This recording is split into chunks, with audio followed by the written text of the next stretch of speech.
សួស្តីអ្នកទាំងអស់គ្នាស្វាគមន៍មកកាន់ YouTube Channel សបាយ Report សាជាថ្មីម្ដងទៀតសម្រាប់ថ្ងៃនេះខ្ញុំមានវីដេអូមួយដើម្បីបង្ហាញជូនអ្នកទាំងអស់គ្នាគឺសិទ្ធិវ័យក្មេងទាំង10រូបដែលមានគេបំផុតនៅលើពិភពលោកដូច្នេះចង់ដឹងថាតើគេជានរណាខ្លះសូមតាមដានវីដេអូមួយនេះជាមួយខ្ញុំដូចតទៅ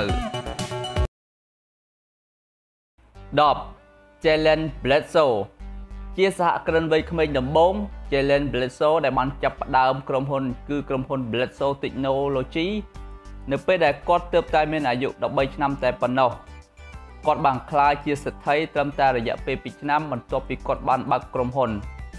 ហើយទឹកប្រាក់ដែលគាត់មានសរុបទាំងអស់រហូតដល់ $3.5 លាន Bledsoe Technology ផ្ដោតសំខាន់ទៅលើបច្ចេកវិទ្យានិង Graphic Design ហើយត្រឹមតែរយៈពេល24ខែគាត់មានបុគ្គលិករហូតដល់100នាក់ឯណោះ9 Rico Rodriguez គាត់គឺជាតារាសម្ដែងវ័យក្មេងនៅសហរដ្ឋអាមេរិកហើយគាត់ល្បីឈ្មោះនៅក្នុងកម្មវិធីរបស់ទូរទស្សន៍ ABC និងការសម្ដែងនៅក្នុងរឿង Modern Family ចំពោះទឹកប្រាក់ដែលគាត់មានសរុបរហូតដល់$4 លានឯណោះ8 Ellie Fanning ជាតារាសម្ដែងស្រីវ័យក្មេងនៅសហរដ្ឋអាមេរិក Ellie បានចាប់ផ្ដើមអាជីពជាតារាសម្ដែងរបស់នាងដោយដើរតួជាកូននៅពេលដែលនាងដើរតួជាក្មេងស្រីម្នាក់នៅក្នុងរឿង I Am Sam ចំពោះទឹកប្រាក់របស់នាងវិញមានរហូតដល់$5 លានឯណោះ7 Jaden Smith Jaden Smith ជាកូនរបស់តារាសម្ដែងរបស់សហរដ្ឋអាមេរិកហើយខ្លួនឯងក៏ជាសេដ្ឋីវ័យក្មេងផងដែរគាត់ជាកូនរបស់តារាសម្ដែងដ៏ល្បីឈ្មោះនៅ Hollywood គឺលោក Will Smith ហើយនៅពេលដែលគាត់ទើបតែមានអាយុ17ឆ្នាំគាត់បានចូលរួមសម្ដែងរឿងជាមួយឪពុករបស់គាត់មិនត្រឹមតែជាតារាសម្ដែង Jaden Smith ក៏ជាតារាចម្រៀងផងដែរតែចម្រៀងដែលគាត់ច្រៀងភាគច្រើនគឺជាចម្រៀង rap ចំពោះទឹកប្រាក់ដែល Jaden Smith មានរហូតដល់$8 លានឯណោះ6 Abigail Breslin ជាតារាសម្ដែងហើយរឿងដំបូងដែលនាងបានសម្ដែងគឺសម្ដែងជាមួយនឹងលោក Mel Gibson ចំពោះទឹកប្រាក់វិញគឺនាងមានលុយរហូតដល់$12 លាន5 Valentina Paloma Valentina ជាកូនស្រីរបស់តារាសម្ដែងដ៏ល្បីឈ្មោះម្នាក់នាងបានក្លាយជាក្មេងស្រីដែលមានម្នាក់នៅពេលដែលនាងទើបតែមានអាយុ8ឆ្នាំហើយលុយដែលនាងបានគឺជាលុយដែលឪពុកម្ដាយរបស់នាងបានទិញផ្ទះហើយដាក់ឈ្មោះរបស់នាងជាម្ចាស់ផ្ទះ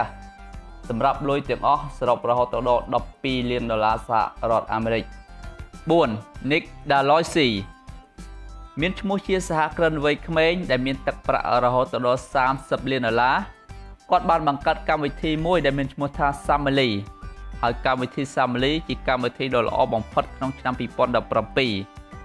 ហើយក្រោយមកគាត់បានលក់កម្មវិធី Family នេះទៅឲ្យក្រុមហ៊ុន Yahoo ហើយបន្តធ្វើការនៅក្រុមហ៊ុន Yahoo ហើយចំពោះក្រុមហ៊ុន Yahoo វិញបានសន្យាថានឹងមានមុខតំណែងនិងតួនាទីជាច្រើនទៀតសម្រាប់គាត់នៅពេលដែលគាត់បានបញ្ចប់ការសិក្សា3 Danielle Lynn Hope ស្ថិតនឹងលេខរៀងទី3ជាក្មេងស្រីដែលមានបំផុតនៅលើពិភពលោកនាងបានកើតនៅឆ្នាំ2006ហើយរូបនាងជាកូនស្រីរបស់តារា model របស់សហរដ្ឋអាមេរិកដែលមានឈ្មោះថា Anna Nicole Smith ដែលបានស្លាប់នៅក្នុងឆ្នាំ2007ដូច្នេះយោងទៅតាមផ្លូវច្បាប់នាងនឹងទទួលទ្រព្យសម្បត្តិទាំងអស់ពីម្ដាយរបស់នាងដែលទ្រព្យសម្បត្តិទាំងអស់នោះមានតម្លៃរហូតដល់$59 លាន2 Knock and Vivienne Jolie Pitt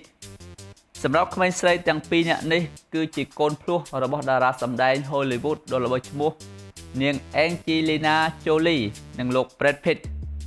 សម្រាប់តារាសម្ដែងទាំងពីរនាក់នេះក៏មានកូនចិញ្ចឹមពី3នាក់ផ្សេងទៀតដែរដែលក្នុងនោះក៏មានចិញ្ចឹមក្មេងម្នាក់ដែលយកពីខ្មែរឈ្មោះ Maddox ផងដែរសម្រាប់ក្មេងស្រីភ្លោះទាំងពីរនាក់នេះទឹកប្រាក់ដែលពួកគេមានសរុបរហូតដល់$67.5 លានសហរដ្ឋអាមេរិក1 Prince George Alexander Lloyd សម្រាប់ព្រះអង្គម្ចាស់ George Alexander មានទឹកប្រាក់រហូតដល់$100 លានសហរដ្ឋអាមេរិកគាត់បានក្លាយជាសេដ្ឋីនៅពេលដែលគាត់ទើបតែមានអាយុ2ឆ្នាំតែប៉ុណ្ណោះក្លាយខ្លួនជាសេដ្ឋីវ័យក្មេងដែលទើបតែមានអាយុ2ឆ្នាំនេះក៏ព្រោះដោយសារតែគាត់ គឺជាកូនរបស់ព្រះអង្គម្ចាស់វិលៀមនិងម្ចាស់ស្ត្រីខេតចំពោះរូបគាត់វិញគឺស្ថិតនៅនឹងលេខរៀងទី3ក្នុងការឡើងគ្រងរាជបល្ល័ង្កនៅក្នុងចក្រភពអង់គ្លេស